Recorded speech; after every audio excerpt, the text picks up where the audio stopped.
Welcome back to another technical deep dive here in the debug zone.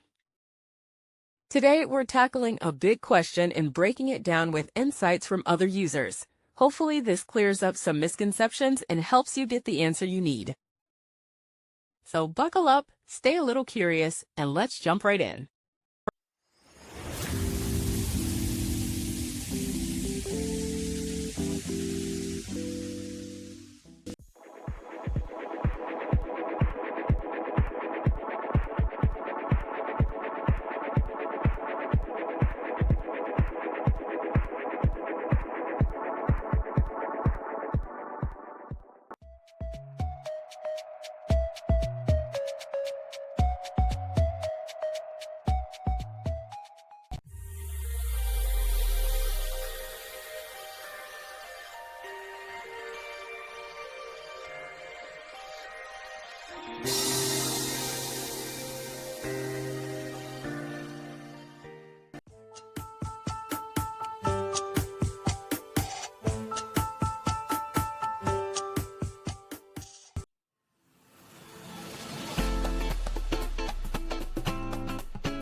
And that's a wrap.